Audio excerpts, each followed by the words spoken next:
So let's talk about, like I say, we're going to jump around a little bit. Let's talk, how many scarves on average? I know that it was less in the old days, more in the later days, was thrown per concert. In 71, for the most part, with some exceptions in there, it was one a show. In other words, when he got done with the show or close to done with the show, he gave it away.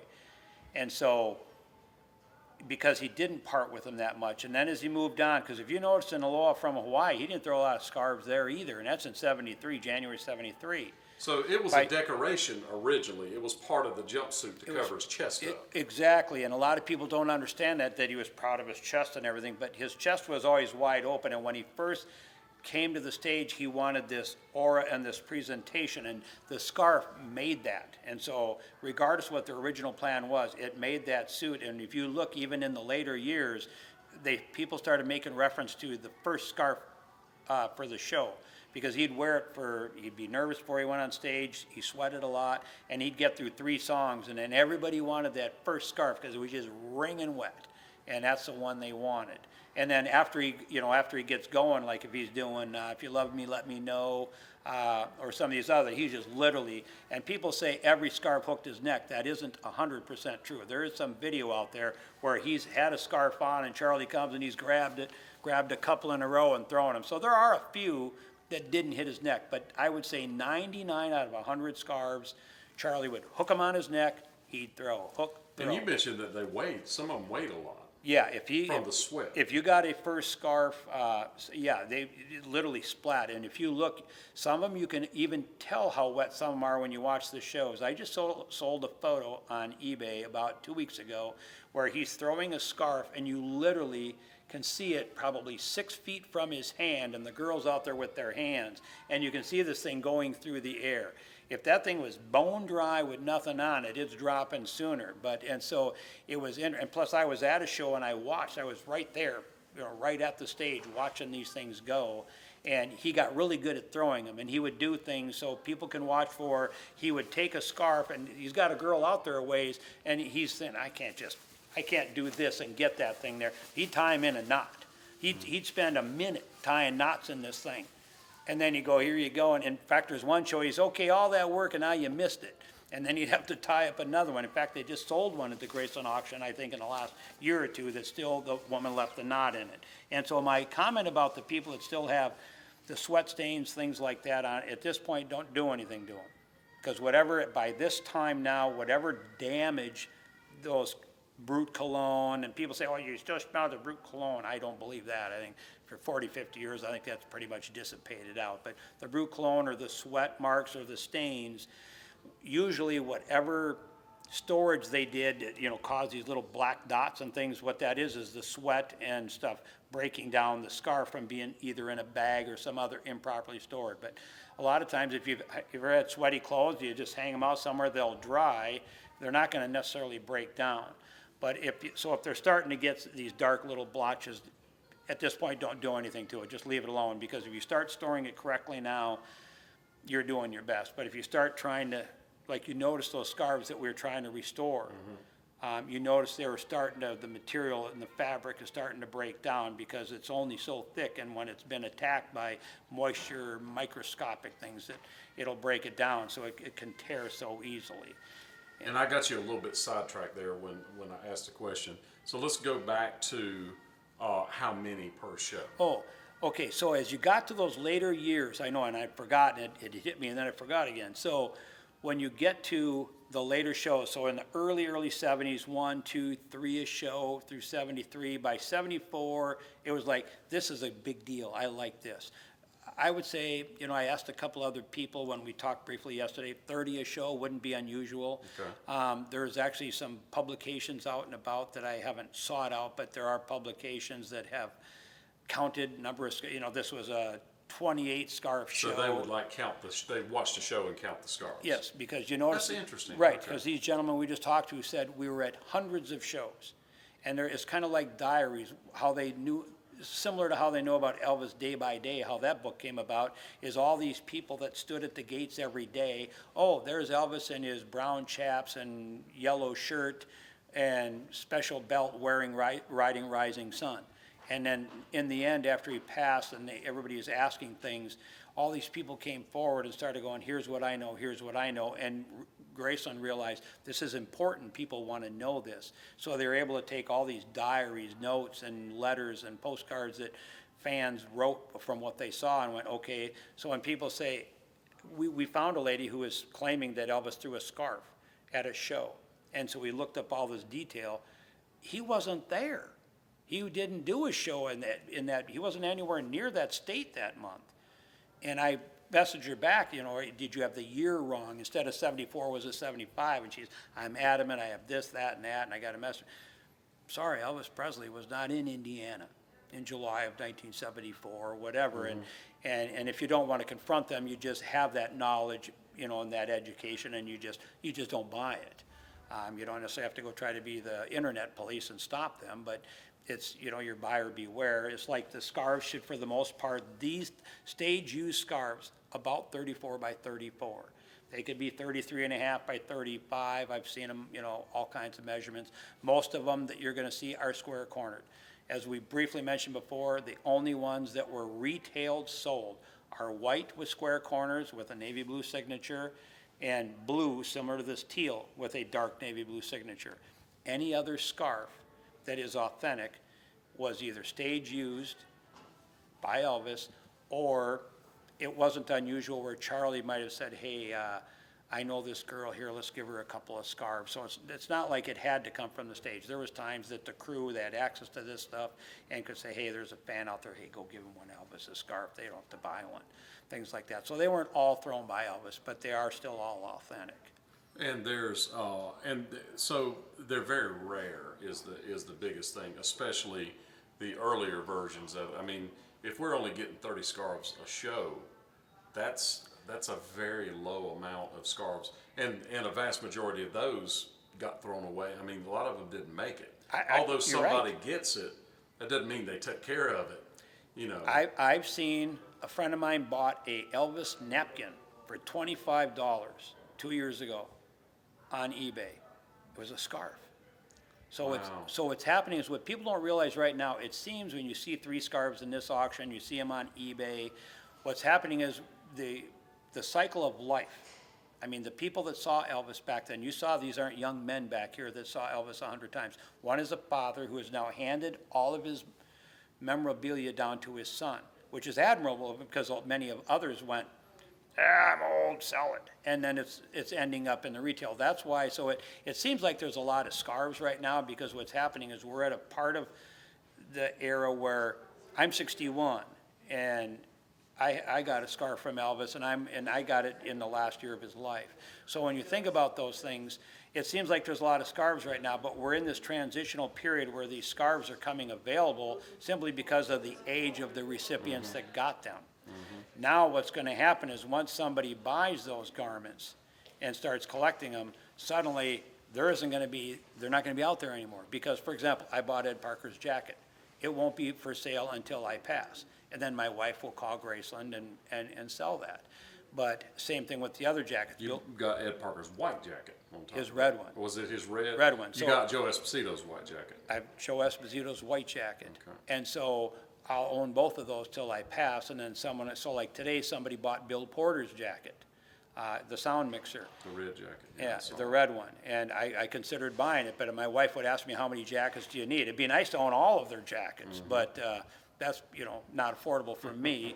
But when you look at all these things, what's going to happen is, right now there's that age of the people that receive these items. And the other thing people don't realize, that I just want to put a plug in for Elvis, he gave away everything. He signed everything, he gave everything, neckties, his shoes, I mean, his money, his jewelry, and you saw that in the auction. And so that's why it looks like there's so much, and that's why there is as much memorabilia out there as there is. And of course, then you have Colonel Parker, processing all this other memorabilia, the paper documents and things, and the posters and the prints. And so we are at an era now, people that are thinking, oh, there's so many scarves, they're cheap right now, because the prices are down compared to what they were 5, 6, 7, 8 years ago. They are down. But I guarantee you, mark my words, 5, 6, 7, 8 years from now, there's all these people that are buying these scarves, they're not going to be for sale in 5, 6, 7, or 8 years, because these people are 20, 30, 40, 50 years old. It's going to be 20 or 30 years before they're next of kin. And if they keep passing them down to their children like this one man did, we're going to have even less available. So I truly believe that if people want to get a scarf and properly take care of it, they need to do it now, within the next year or two, because what's going to happen, pretty soon, it's kind of like that show, Pickers, or American Pickers. American Pickers. Pretty soon, we're going to run out of sheds to look in, and attics to look in, or attics to find, oh, look what Grandma did, we didn't know that. We're going to run out of those attics, and there are not going to be any more attics to look into, is what we're going to run into.